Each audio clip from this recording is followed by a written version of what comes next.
أعوذ بالله من الشيطان الرجيم. بسم الله الرحمن الرحيم. الله وبركاته. إن الحمد لله نحمده ونستعينه ونستغفره ونتوب إليه ونعوذ بالله من شرور أنفسنا وسيئات أعمالنا من يهده الله فلا مضل له ومن يضلل فلن تجد له وليا مرشدا أشهد أن لا إله إلا الله وأشهد أن محمدا عبده ورسوله اللهم صل وسلم على نبينا محمد أما بعد.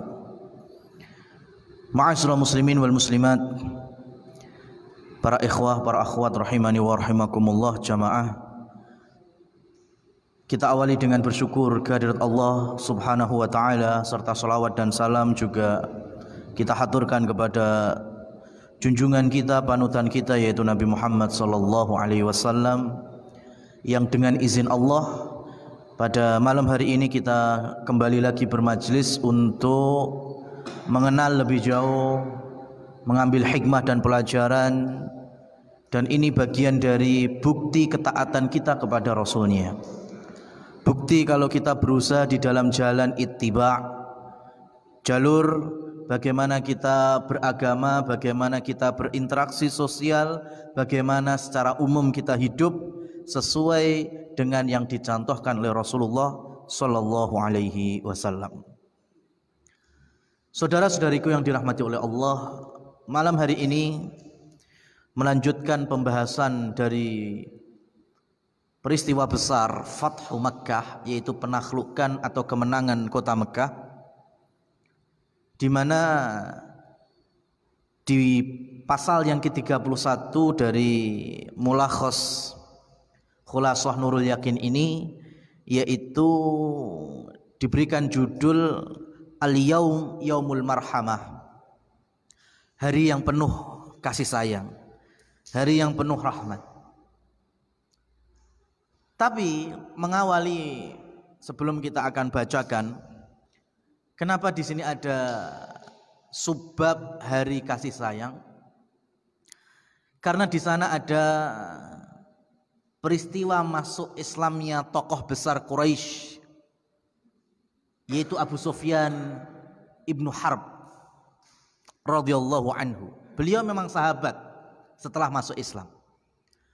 Tapi perlu kita tahu bahwa Abu Sufyan bin Harb sebelum masuk Islam merupakan tokoh besar yang secara fisik kuat, secara mental pemberani, cerdas, tetapi keberaniannya dan kekuatannya diperjuangkan untuk menjegal dakwahnya Rasulullah sallallahu alaihi wasallam, untuk menjegal dakwah tauhid, kekuasaannya, kebesarannya.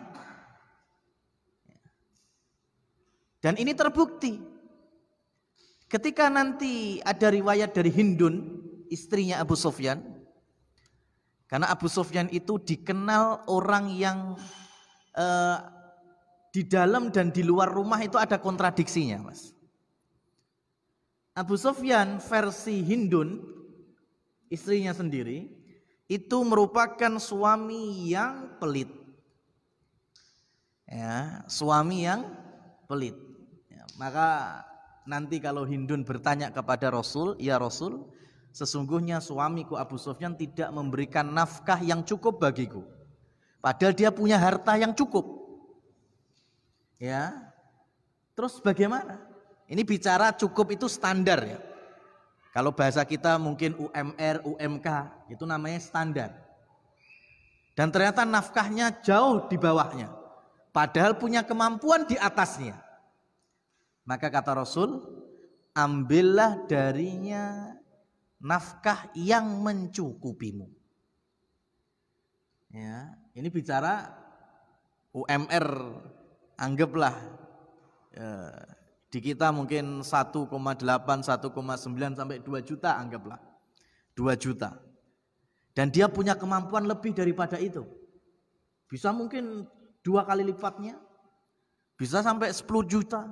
Tapi karena pelit, memberikan nafkah kepada istrinya Hindun, ya, di bawahnya 500.000, 700.000. Nah, ini beda ceritanya kalau memang nafkahnya yang di bawah UMR dan memang segitu. Ini beda urusannya. Ya, tolong tidak disalahpahami ya. Abu Sufyan kaya, tapi ketika memberikan nafkah kepada Hindun sangat di bawah standar. Maka Rasul sampaikan, ambil darinya yang mencukupimu. Berarti ini izin dari syariat, istri boleh mengambil tanpa sepengetahuan suami untuk sebatas mencukupi nafkah standarnya. Tidak berlebihan. Standar itu berarti untuk kebutuhan hidup standarnya, bukan untuk gaya hidup. Bedakan antara kebutuhan sama gaya. Kalau kebutuhan, kalau belum tercukupi ambil sebatas mencukupi kebutuhan tersebut. Nah, Abu Sufyan dikenal pelit. Tapi Abu Sufyan di luar rumah, Abu Sufyan itu dikenal dengan royalnya. Kenapa? Karena kalau di luar, ketika dirinya menghamburkan hartanya untuk masyarakat-masyarakatnya, untuk anak-anak buahnya, maka di situ ada al-fakhr. Apa itu al-fakhr? Kehormatan, kemewahan. Dan Abu Sufyan punya sifat hubbul fakhra. Ya, yuhibbul fakhr. Yuhibbul fakhra artinya mencintai kehormatan, atau bahasa kita gila kehormatan. Bisa dipahami ya? Ada orang seperti itu. Memang sengaja untuk anak istrinya pelit, tapi di luar itu malah royal. Ya, karena kalau di luar rumah dia bisa dicap orang dermawan, orang yang royal, orang yang suka ngasih. Padahal anak istrinya masih keteteran. Itulah kenapa Rasul Shallallahu Alaihi Wasallam bersabda, "Ibda biman ya'ul."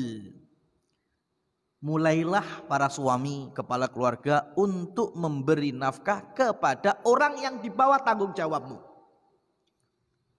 Ring satumu itu yang harus didahulukan.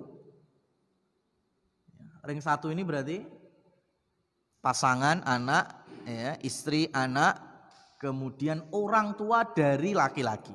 Itu namanya ring satu. Ya, kalau ini sudah bisa cukup, ada kelebihan silahkan. Kalau memperluas ladang untuk menginfakkan harta. Ini Rasulullah Shallallahu Alaihi Wasallam menasihati kita untuk adil di dalam menginfakkan harta. Dalam perkara ini yaitu kewajiban nafkah.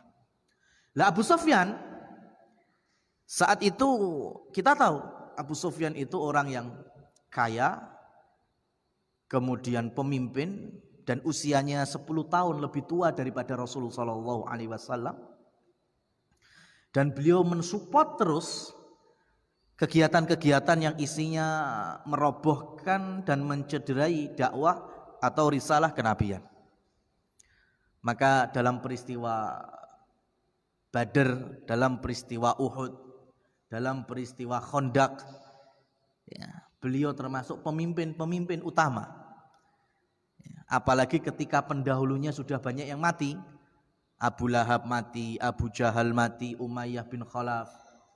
Maka Abu Sufyan termasuk tiang dari pemuka Quraisy.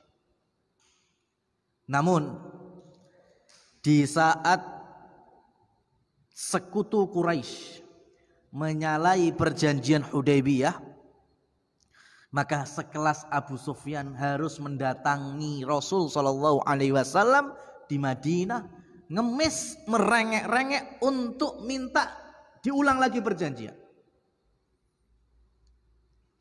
Ini orang yang sudah kekuasaannya dan kesombongannya ternyata menjelang peristiwa Fathu Mekah, ya, kurang lebih berapa bulan sebelumnya, itu mendatangi Nabi di Madinah, ngemis-ngemis minta maaf.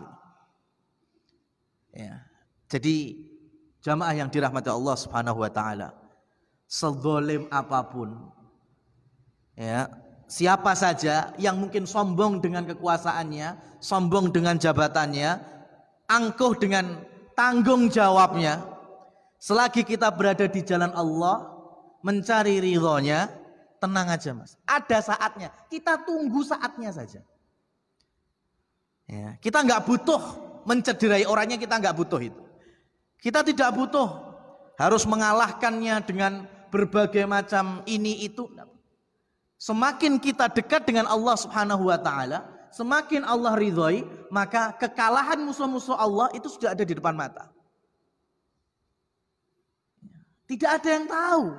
Tiba-tiba nanti Abu Sufyan ke Madinah ngemis-ngemis, menemui Nabi Muhammad didiamkan, menemui Abu Bakar didiamkan, menemui Umar diajak duel sampai mati.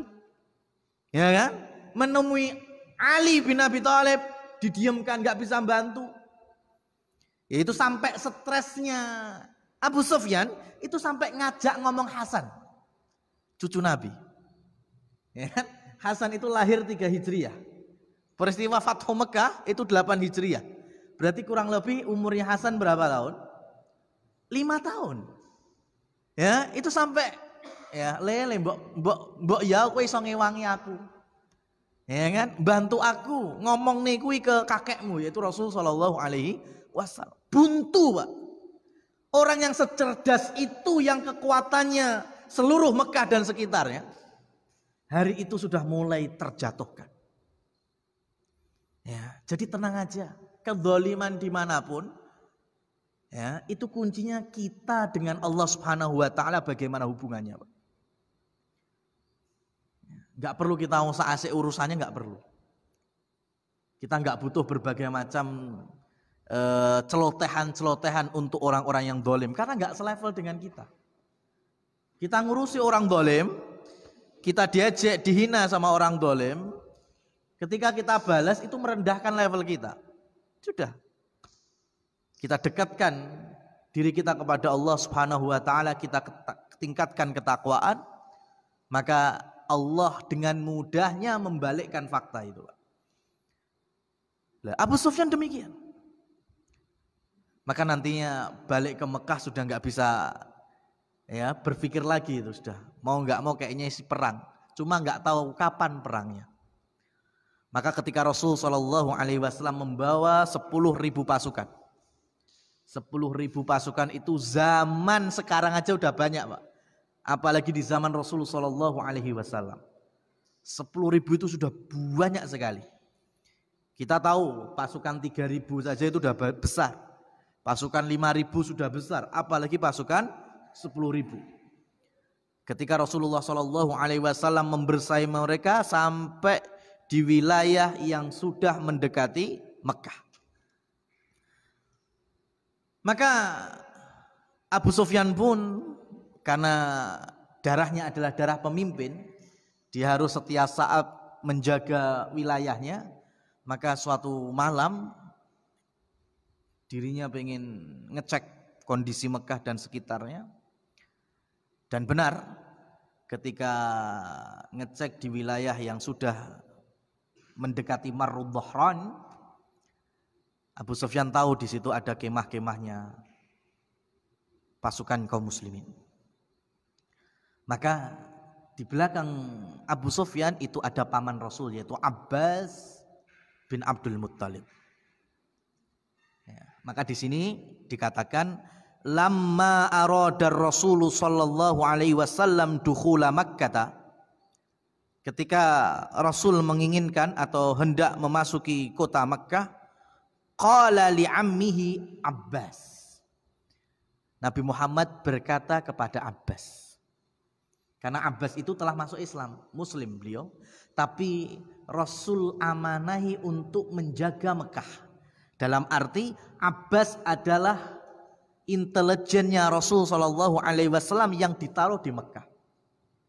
Jadi apa saja yang terjadi di Mekah, Abbas bisa mengkhabari Rasul Shallallahu Alaihi Wasallam di Madinah, apalagi sekarang yang jaraknya Rasul dengan Mekah sudah sangat dekat.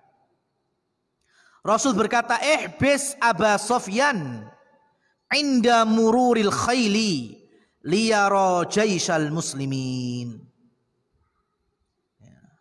Ini peristiwanya ketika Abbas tadi tahu Abu Sufyan sedang keliling, maka langsung ditemoni Ya Aba Sufyan, ayo tak ajak kamu bertemu Rasul. Ya, tak ajak bertemu dengan Rasul. Maka Abu Sufyan saat itu diboncengkan oleh Abbas dengan menaiki keledainya Rasul. Abbas itu pakai keledainya Rasul. Ya, karena sudah berjumpa sebelumnya dengan Rasulullah. Maka ketika Abbas dan Abu Sufyan masuk perkampungan kemahnya pasukan kaum muslimin, ya orang-orang pada kaget semuanya. Ada Abu Sufyan. Ya, mereka mulai melaknat Abu Sufyan, mereka mulai ya namanya orang yang ya aktor dan motor dari seluruh kejahatan terhadap kaum muslimin. Sekarang dirinya masuk perkemahan prajurit kaum muslimin. Gimana itu? Ya, berarti kan nyetor nyawa ini. Kaum muslimin sudah siap untuk membunuhnya. Syukur malah ini dewi. Ya. Tapi ketika mereka melihat ada Abbas menaiki keledainya Rasul, para sahabat tidak ada yang berani mendekati Abu Sufyan. Ya, Abu Sufyan yang tadi di Madinah sudah dilecehkan, kemudian ketika masuk Marud Dhahran juga diejek, dihina, dilecehkan. Betul-betul down mental seorang pemimpin yang menguasai musyrikin Mekah. Sudah nggak ada wibawanya sama sekali di hadapan Islam, di hadapan muslimin. Maka di dalam tendanya atau kemahnya Rasul sallallahu alaihi wasallam, Nabi pun berkata kepada Abu Sufyan, "Waihak ya Abu Sufyan, celaka dirimu. Alam ta'lam alla ilaha illallah? Tidaklah engkau ngerti la ilaha illallah? Engkau orang Arab, engkau bangsa Arab, engkau mengenal bahasa Arab, engkau tahu hikmah dari la ilaha illallah. Alam ta'lam anni rasuluh? Apa engkau tidak tahu bahwa saya utusan Allah?" Maka kemudian disenggol oleh Abbas, "Ya Aba Sufyan, aslim." Ya, masuk Islamlah. Apa yang kamu inginkan? Ini, lihat nih pasukan, ya pasukan sudah segini banyak, kamu masih pengen lawan seperti apa? Sudah habis, kamu habis. Ya. Dan Abbas sepantaran dengan Abu Sufyan. Abbas adalah paman Rasul sallallahu alaihi wasallam. Jadi Abbas bisa menekan Abu Sufyan. Masuk Islam sudah. Kamu sudah nggak punya kekuatan. Kamu mau membanggakan dirimu, membanggakan kehormatanmu, sudah nggak ada sekarang. Pengen selamat, masuk Islam. Maka kemudian di malam hari itulah Abu Sufyan masuk Islam di hadapan Rasulullah sallallahu alaihi wasallam. Maka kalau kita sudah mengenal bahwa Abu Sufyan bersahadat di hadapan Rasul, beriman di hadapannya, berarti Abu Sufyan masuk dari kalangan para sahabat.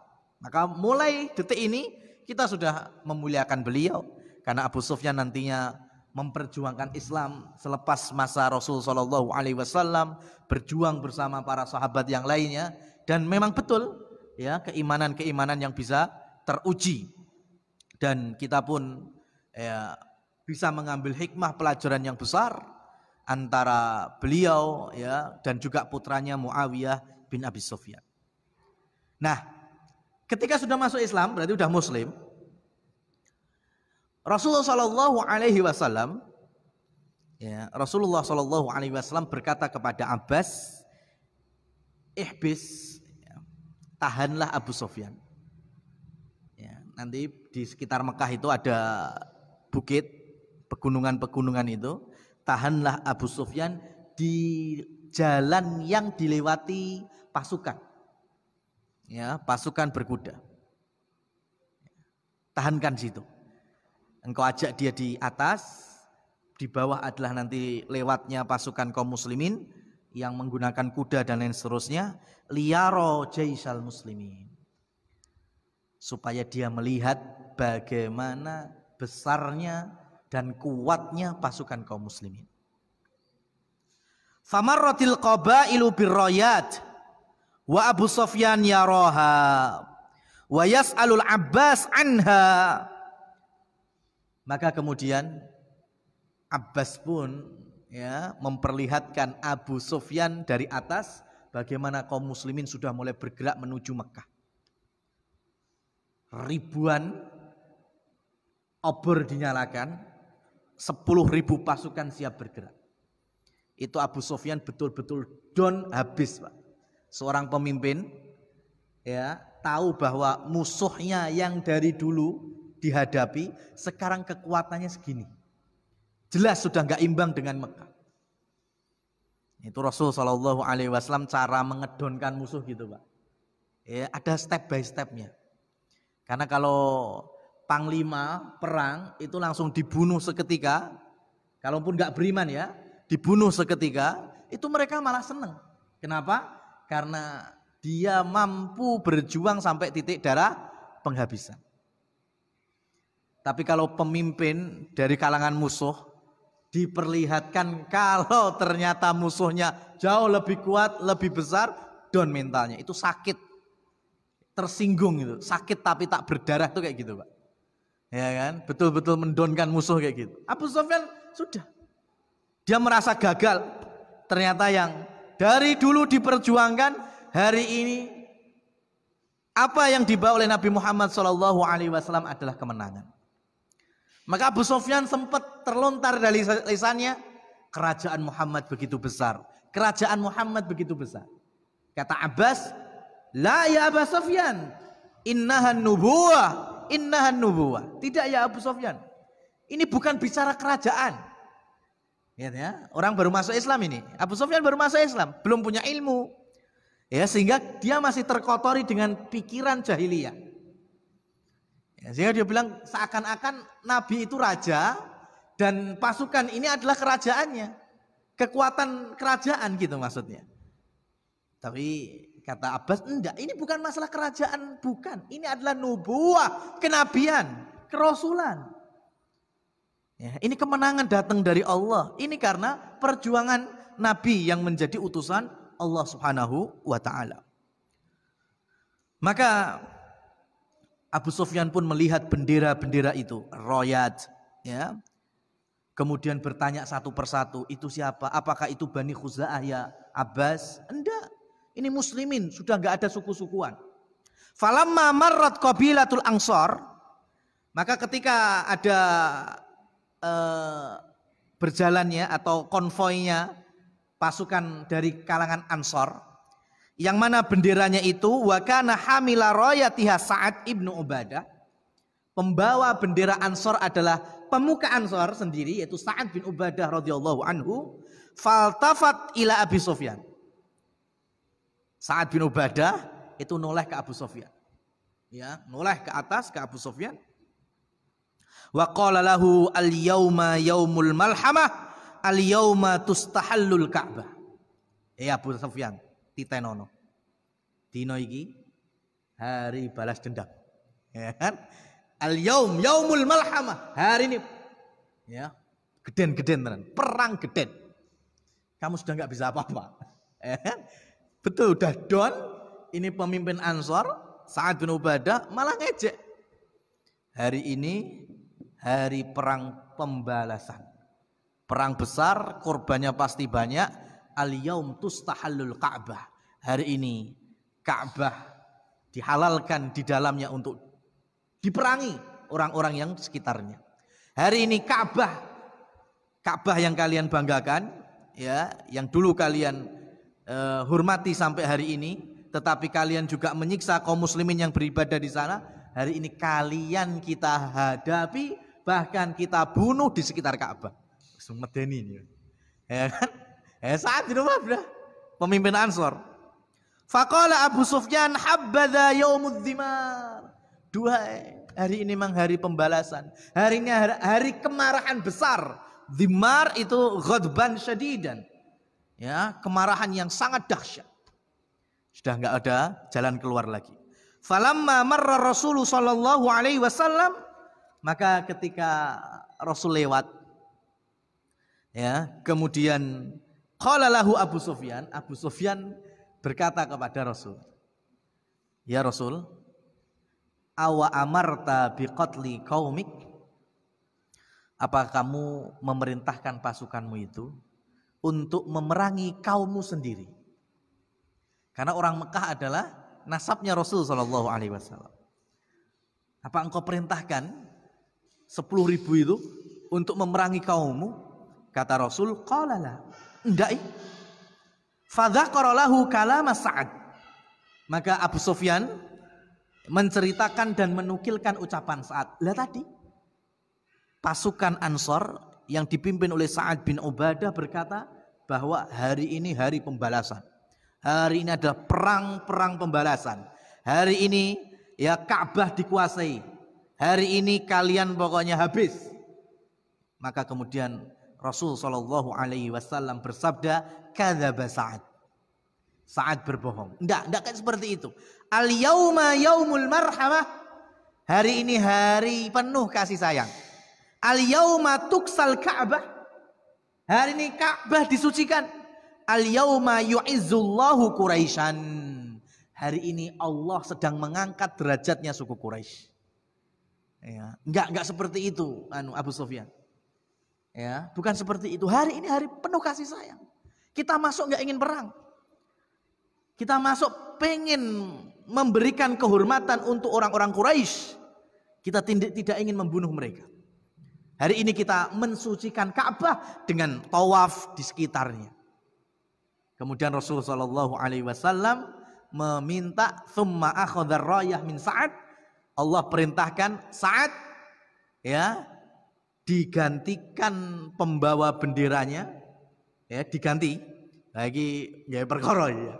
Kita pengen damai kok Sa'ad mulai ya emosinya enggak stabil, maka Rasul meminta untuk digantikan pembawa bendera bukan Sa'ad bin Ubadah. Siapa? Qais. Qais itu siapa? Anaknya Sa'ad bin Ubadah.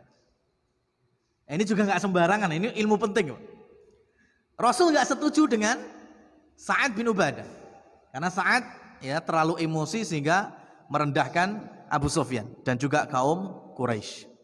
Maka Rasul menggantikan, ya dicari penggantinya Sa'ad bin Ubadah. Sa'ad bin Ubadah kamu digantikan. Tapi yang gantikan siapa? Qais anaknya. Ini enggak sembarang, Pak. Kalau Rasul mengganti mbek wong liya, piye ceritane? Beda, Pak. Saat ini pemimpin Ansor. Ketika diturunkan, kemudian digantikan yang lain, itu pasti ada kesenjangan. Sisi enggak terimanya itu pasti ada, Pak. Ya, manusiawi sekali, pemimpin besar, pemimpin kaum, tokoh kaum. Jadi kita ini belajar, Pak, bagaimana mengendalikan atau memanage suatu program besar yaitu maslahat Islam wal muslimin. Enggak asal copot ganti golek nih. Ya, Rasul sallallahu alaihi wasallam membina sampai di detail ini, Pak.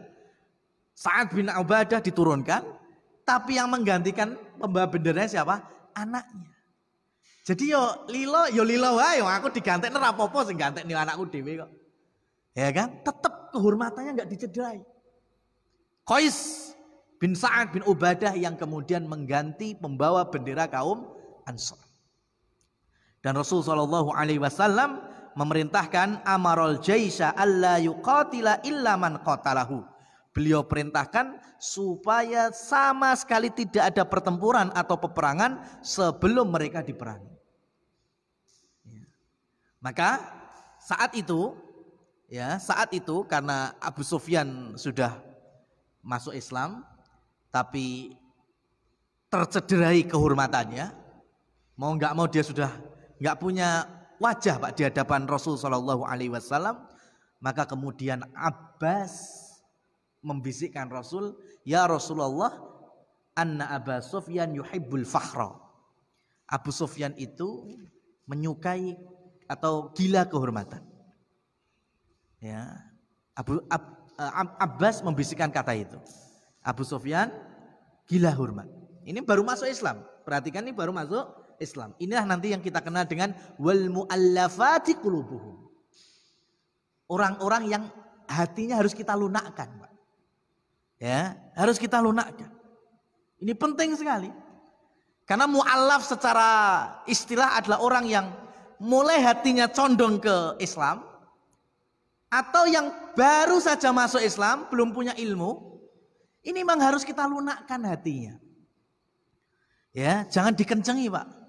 Kalau bicara lebih lebar lagi, ya kita kiaskan orang-orang yang baru ngaji, baru mengenal ngaji, itu juga jangan disamakan yang sudah lama ngaji. Itu kita lagi mu'allafat qulubum, kita lunakkan hatinya. Ya. Orang belum kenal masjid, belum kenal kajian, ya, kemudian datang kajian, kemudian kelihatan mungkin masih berpenampilan-penampilan yang ya kurang etis, mungkin masih memakai pakaian-pakaian yang kurang sopan di masjid, ya, atau yang sejenisnya, atau mungkin masih berperilaku kejahiliahan dalam arti amaliyah jahiliyah, maka jangan langsung dicela, Pak. Itu kita butuh mu'allaf gitu, kita lunakkan hatinya. Ya, jangan disamakan yang sudah tahun-tahunan, puluhan tahun ngaji. Ya, belum tahu ilmunya langsung sampean ini dasar. Tahu manhaj enggak, Pak? Ini manhaj lurus kayak gini. Sampean ngaliohan. Wah, iya. Gimana terus kita akan maju? Lihat, Abbas tuh sampai bisiki Rasul. Ini Abu Sufyan pemimpin, tokoh, dia gila kehormatan. Sekarang dia lagi don-donnya, ya, dia lagi don-donnya. Maka kemudian Rasul Shallallahu Alaihi Wasallam memberikan ucapan, ya Abu Sufyan, sampaikan kepada umatmu, sampaikan kepada orang-orang Mekah, ya, man dakhala baita Abi Sufyan aman. Siapa yang masuk rumahnya Abu Sufyan aman. Wa man dakhala baitillah wa man dakhala baitallah aman. Siapa yang memasuki Ka'bah atau Masjidil Haram aman. Wa man aghlaqa babahu aman. Siapa yang menutup pintunya, pintu rumahnya masing-masing juga aman. 3 ini diminta untuk menyampaikan. Lihat, Pak, orang pemimpin mesti beda, Pak. Jenengku masuk. Ya, nama saya masuk. Siapa yang memasuki rumahnya Abu Sufyan aman. Nah, di Mekah itu ada 4.000-an kakak yang disebut cuma satu, Abu Sufyan. Padahal omahnya Abu Sufyan ini segede ini sak piro. Ya, emang masuk 4.000 orang? Enggak mungkin masuk. Tapi Rasulullah Shallallahu Alaihi Wasallam sedang mengangkat derajatnya. Apalagi beliau sudah masuk Islam. Ya, jadi memang orang yang itu tadi, yang awalnya pemimpin, tokoh, punya kekuasaan, punya kekayaan, ya memang kita ya modelnya tarik ulur, Pak. Terkadang kita angkat, terkadang kita luruskan kalau salah, terkadang emang ada porsinya seperti itu. Ya, dan ini butuh pengetahuan, butuh manajemen, butuh istilahnya, ya ada ilmunya, Pak, tidak sembarangan. Ya. Bukan kemudian harus diulukan-ulukan terus, ya enggak. Tapi memang ada saatnya. Ya, ada saatnya. Berdakwah dengan orang-orang yang seperti itu terkadang memang kita harus, ya kita ketok, Pak. Kita dodoki. Ya. Ada kesan orang kaya atau suatu tokoh itu memang lek dijaluk orang muncul duitnya. Ada yang memang punya karakter seperti itu. Kita butuh dana, kita butuh ya istilahnya material untuk pembangunan masjid, untuk aktivitas perjalanan dakwah, macam-macam untuk kebaikan maslahat kaum muslimin. Itu ada orang-orang yang siap sebetulnya nalangi, membantu dan seterusnya, tapi memang harus diketok dulu, Pak. Lek kita podo meneng-menenge, ya kan? Ya ora bakal metu. Ya, apalagi kalau kita Pak, ya penting sak sadare wae. Oh, ora sadar-sadar dong kayak gini, Pak. Ya kan memang awalnya dia memang gitu. Dia basic orang yang ditokohkan, orang, maka diambil hatinya dan ini enggak masalah.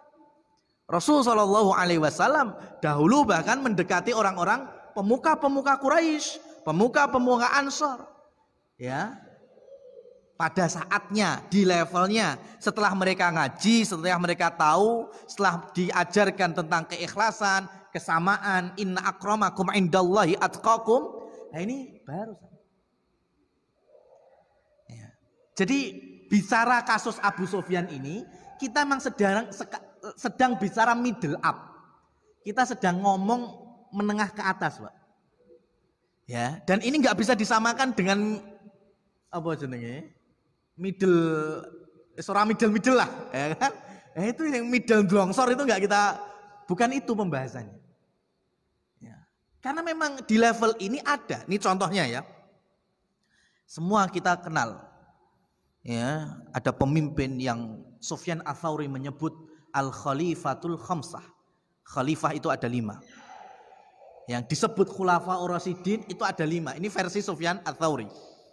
Ya, 4-nya Abu Bakar, Umar, Utsman, Ali, 1-nya adalah Umar bin Abdul Aziz. Umar bin Abdul Aziz, beliau itu kalau nggak jadi khalifah, itu lebih identik menjadi ulama. Kalau nggak ketemu jadi khalifah ini, nasibnya, takdirnya bukan khalifah, beliau itu lebih pantas jadi ulama. Bahkan ulama-ulama tabi'in, mereka sendiri mengatakan, nahnu amam Umar bin Abdul Aziz talamidah. Kita ini kalau di depannya Umar bin Abdul Aziz, kita ini ibarat murid. Ya, ini para tabi'in itu. Kalau di hadapan Umar bin Abdul Aziz, orang ini apa-apa nih? Seorang yang alim. Cuma kebesarannya itu ada di kepemimpinannya. Jadi orang itu nilai alim, padahal alim nemen, gitu loh. Dan antum tahu, Umar bin Abdul Aziz itu kan lahir dari penguasa Bani Umayyah, Abdul Aziz bin Marwan. Pemimpin, Pak, putra mahkota. Ya, yang nantinya ngurusi atau menjadi gubernur di Mesir. Ya. Setiap bulan ya itu mesti mensurati guru anaknya. Anaknya dititipkan ke kakeknya, Pak. Kakeknya adalah Abdullah bin Umar di Medina.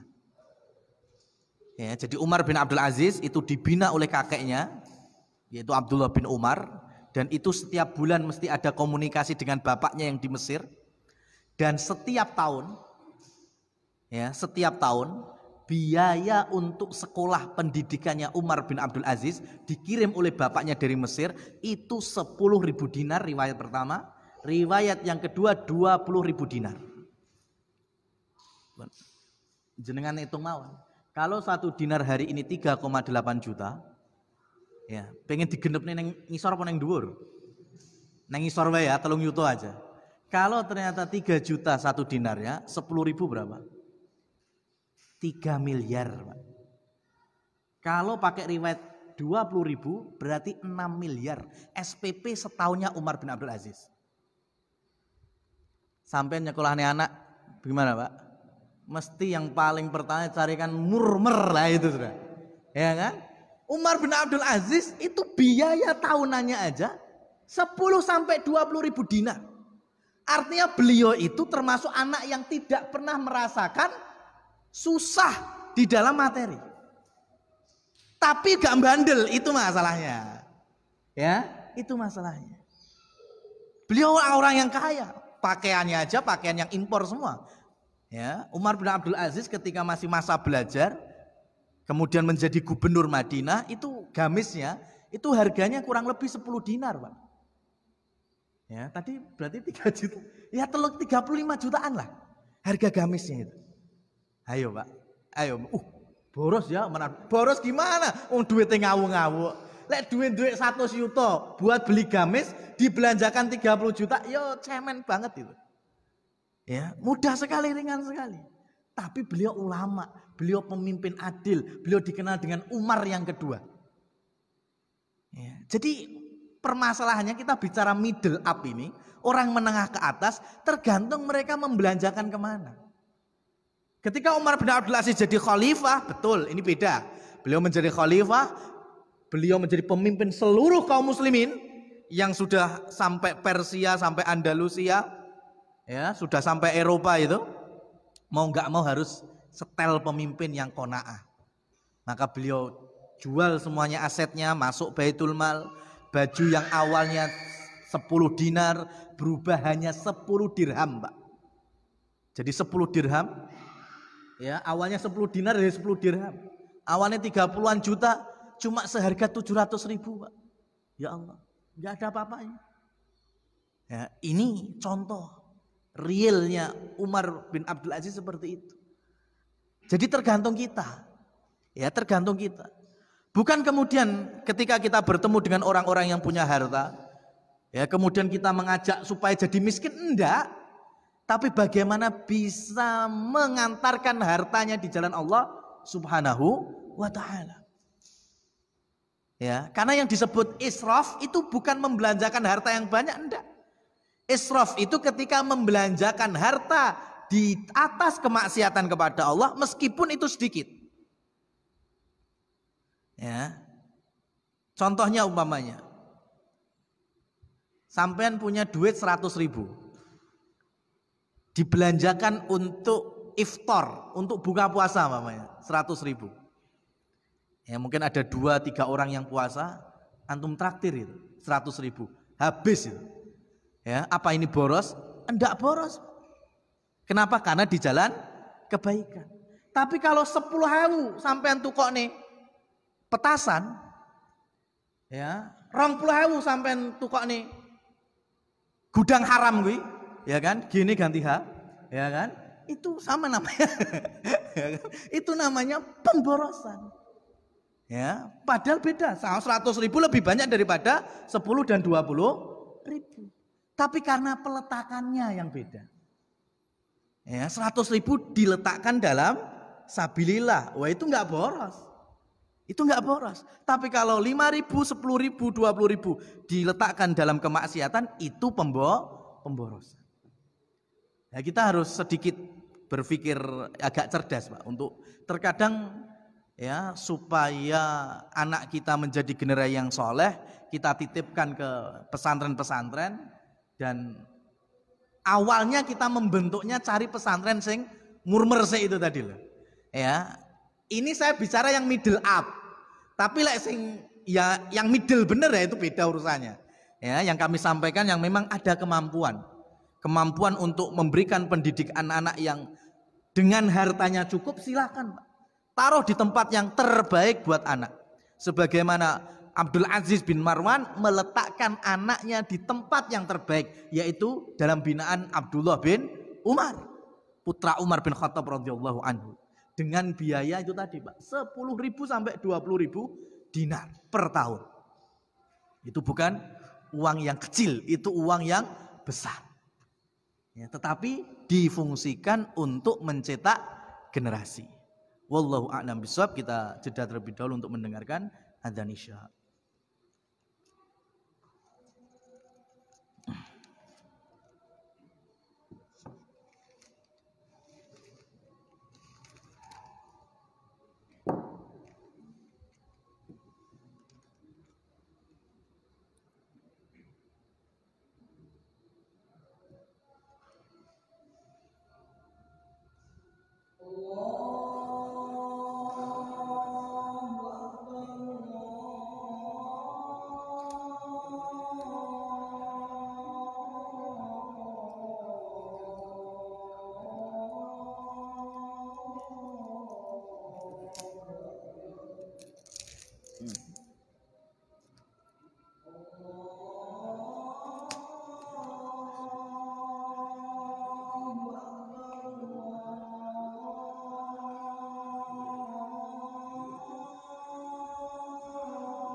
Allahu akbar.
Barakallahu fikum. Kita lanjutkan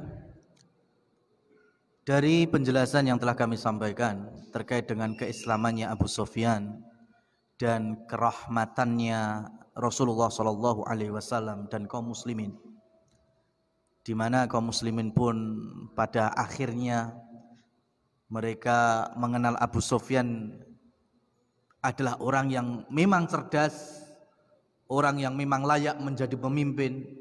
Bahkan ketika iman sudah bersarang di dalam darah dan dagingnya, maka kaum muslimin pun tetap memuliakannya, tetap menghormatinya, dan mereka telah menghapus segala bentuk perkara-perkara jahiliyah atau amaliyah-amaliyah kedzaliman-kedzaliman yang telah dikerjakan bahkan dipromotori oleh Abu Sufyan.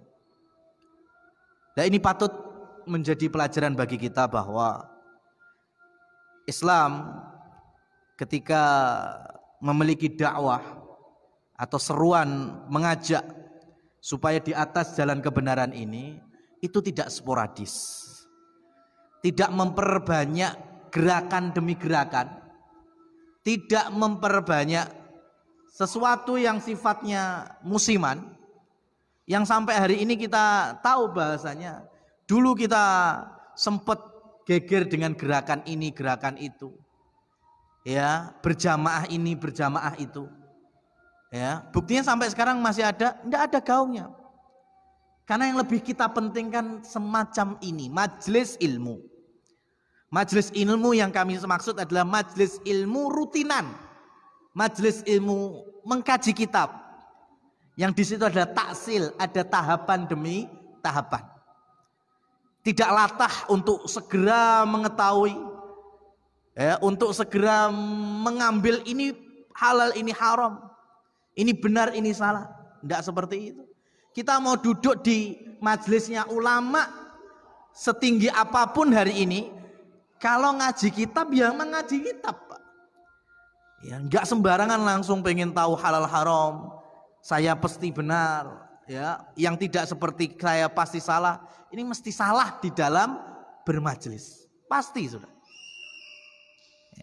Jadi hilangkan hawa nafsu, ego untuk lebih menyamarakkan tablik akbar dibandingkan kajian rutinan. Bukan kita nggak butuh tablik akbar, kita butuh, tapi itu sebagai motivasi, sebagai ya istilahnya, ya terkadang kita butuh refreshing, mungkin ketemu ustadz yang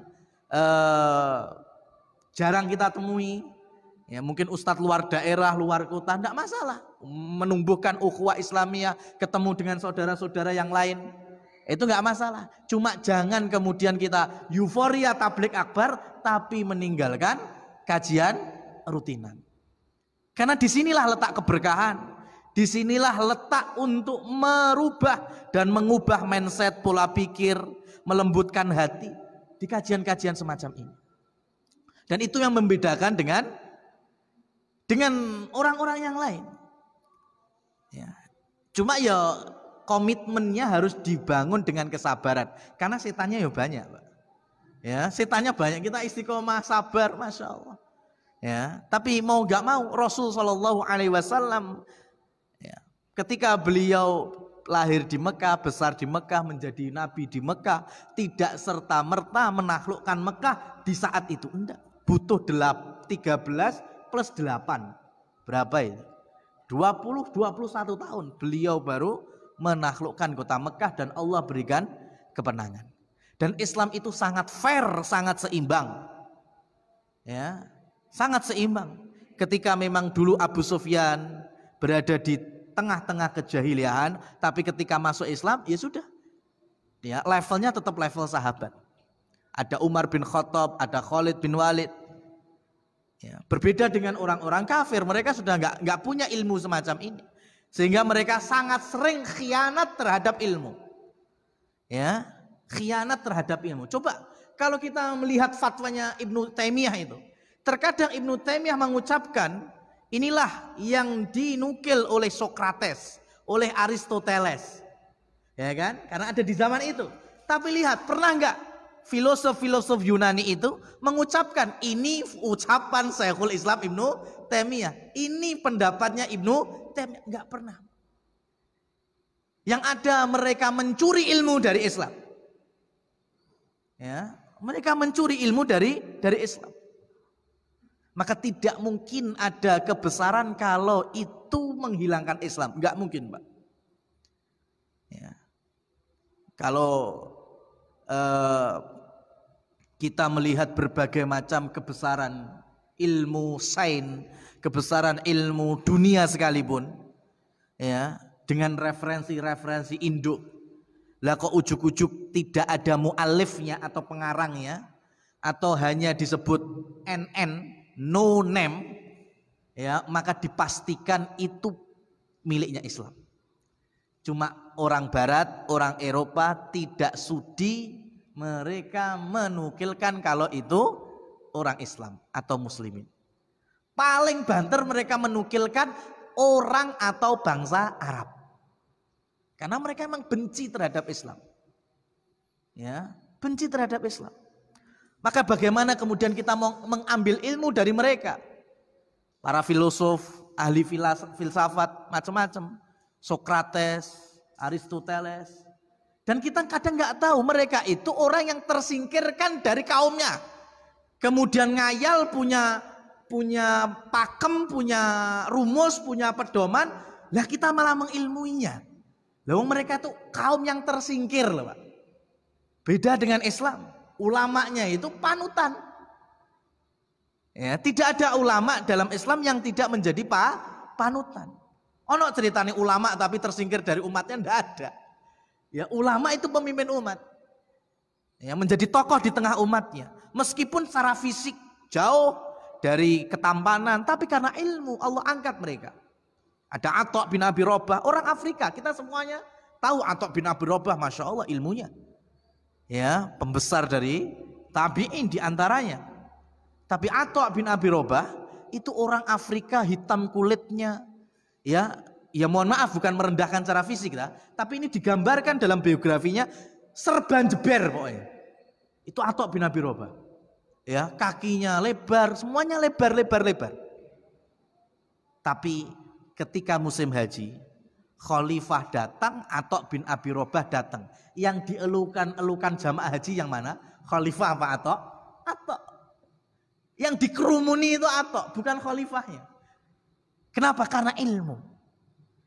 Ya, karena ilmu.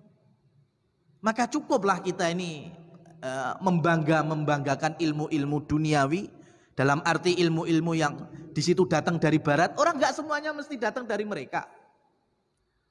Ya, dari pendidikan, dari medis, pengobatan. Kalau sama-sama nggak pakai Islam saja, Mas. Nggak pakai Islam ini ya. Dunia barat sama dunia timur pengobatan dawa nanti umurnya, Pak. Timur jelas kan daripada barat. Dunia timur lebih lama punya ilmu pengobatan daripada dunia barat. Tapi karena media, karena kita tertipu silau dengan barat, akhirnya pokoknya barat ini mesti apik. Ini kita baru membandingkan timur barat, belum Islam. Ya, belum Islam. Oleh karena itu tidak ada ilmu yang Islam tidak berada di badannya. Mesti ada. Cuma kita mau nggak menguaknya, kita mau nggak mendalaminya. Ya. Seperti hanya ilmu-ilmunya para ulama dalam hal dunia, ilmu bangunan, ilmu medis, ilmu macam-macam. Dan Islam satu, mereka amanah di dalam ilmiah. Amanah di dalam ilmu. Kalau ini miliknya barat disebut ini dari barat. Kalau ini miliknya timur disebut ini dari timur. Kalau ini miliknya fulan bin fulan, fulan bin fulan disebut. Tidak ada khianat ilmu. Dan Rasulullah SAW memberikan pelajaran bahwa ketika manusia itu di hadapan Allah Subhanahu wa taala sama semuanya. Ya, sama semuanya. Dan yang kita butuhkan adalah kesamaan tetapi di atas ketakwaan. Ya, sama-sama takwa, sama-sama iman, sama-sama soleh, kerjasama di atas iman, kerjasama di atas kesolehan. Ini terkadang yang menjadi bahan studi kasus kita sekalian. Ya, lihat. Ketika Abu Sufyan, ketika Ikrimah, ketika siapa saja yang awalnya menjadi musuh Islam, ketika sudah di hadapan Rasul bersahadat, kemudian bermajlis di hadapan Rasulullah, sama-sama ngaji bersama Rasulullah SAW, dan ujungnya mereka rangkul-rangkulan, Pak. Yang dulu sudah dulu. Ya, dan salah satu penguatnya adalah masjid, karena dulu semuanya diurusi di dalam masjidnya Nabi SAW. Nah, ini terkadang menjadi PR kita dan studi kasus kita. Terkadang kita ketemu di masjid dan permasalahan muncul di masjid, keluar masjid malah tambah pisah. Lah ini memang wallahu a'lam. Nah, ini memang nggak tahu, Pak. Ini obatnya apa gitu. Ya kan? Ini kan kesalahannya kan mesti dari manusianya. Orang mungkin nyalahnya masjid. Ya kan? Gak mungkin nyalahkan ilmu yang qala Allah, qala Rasul mesti benar. Tetapi kalau setan itu memasuki relung hati kita, jiwa kita, ya disitulah. Ya memang salah satunya gimana cara memperkeruh kerukunan kaum muslimin, memperkeruh kekuatan ahli sunnah wal jamaah. Ya, oleh karenanya sekali lagi ini salah satu metode di dalam berdakwah. Salah satu metode di dalam menjayakan Islam, yaitu dengan memakmurkan masjid, dengan memakmurkan majelis ilmu, ya, ilmu-ilmu rutinan, ya, ilmu-ilmu yang kita kaji dari kitab, dan semoga kita menjadi orang-orang yang keluarganya seperti keluarga Islam di zaman kebesaran, bukan seperti keluarganya Abu Sufyan sebelum masuk Islam. Ya, tadi kita udah sempat di awal sebutkan Abu Sufyan orang kaya, Abu Sufyan orang punya kekuasaan, tetapi rumah tangganya ternyata amburadul. Ya, amburadul. Dan dalam Al-Quran disebutkan bahwa inna ahwanal buyut labait al-ankabut. Seringkih-ringkihnya rumah adalah rumahnya laba-laba. Padahal material laba-laba sarangnya itu material terkuat. Tapi rumahnya rumah yang paling ringkih. Kenapa? Karena laba-laba membuat sarangnya bukan untuk kerukunan keluarga laba-laba, tapi laba-laba bikin sarang hanya untuk jebakan mangsanya. Laba-laba cowok jantan ketika sudah bikin sarang untuk menarik betinanya kemudian dibuai, maka laba-laba jantan itu keluar dari sarangnya. Ya, wis keluyuran Pak, gak bakal mulai. Makanya sampean deleng ya, ada laba-laba keluyuran itu mesti sing lanang, Pak. Ya kan? Karena kalau ya, laba-laba bukan manusia, ya kan? Laba-laba bukan manusia. Ya, kalau balik mesti dicaplok sama betinanya karena butuh nutrisi untuk telur atau beranak itu. Ya, oleh karena itu Islam menggambarkan jangan jadi rumah seperti ini. Materialnya kuat, fisiknya indah, macam-macam, tapi ternyata ringkih. Karena nggak ada qawamah di sana. Laki-laki tidak ada menjadi pemimpin. Ya, laki-laki tidak bisa mengajarkan kepada anak istrinya. Ya, Nabi Adam ya, ketika diusir oleh Allah Subhanahu wa taala berangkat dari satu dosanya, yaitu mendekati pohon, padahal itu larangan, la taqraba hadhihi syajarah, tetapi kemudian mendekati pohon itu dan memakan buahnya. Maka Nabi Adam pun bingung bagaimana taubatnya. Fatalaqa Adamu min rabbihi kalimat. Maka kemudian Allah mengajari Nabi Adam lafal taubat, yaitu Rabbana hablana min Rabbana dzalamna anfusana dan seterusnya itu. Tapi yang bertobat 2 orang. Allah mengajarinya cuma 1 orang, Nabi Adam. Tapi yang bertobat 2 orang. Siapa? Nabi Adam sama Hawa, istrinya. Lah kok bisa? Itu artinya Nabi Adam ngajari istrinya. Ya, berarti yang tadi didapat dari Allah diajari ke istrinya, tobat bareng-bareng. Rabbana dzalamna anfusana wa illam taghfir lana wa tarhamna lanakunanna minal khasirin, dan Allah pun menerima tobatnya Nabi Adam. Nah, ini yang kita butuhkan. Sehingga dari kajian dan dari majelis ini jangan berhenti di jenengan, Pak. Tapi sampaikan kepada keluarga, sampaikan kepada anak istri, ya, sampaikan kebesaran Islam, kekuatan panglima-panglima Islam, kecerdasan kaum muslimin, lebih khususnya para nabi, para rasul, itu bisa membangkitkan ruh kecintaan keluarga muslimin terhadap agamanya, yaitu Islam itu sendiri. Kalau kita nggak bangga dengan Islam, ya bagaimana kita akan membela agama Allah ini? Aqulu qouli hadza fa subhanakallahumma wa bihamdik asyhadu an la ilaha illa anta astaghfiruka wa atubu ilaik wa akhiru da'wana anil hamdulillahi rabbil alamin wa billahi taufiq wal hidayah. Wassalamualaikum warahmatullahi wabarakatuh.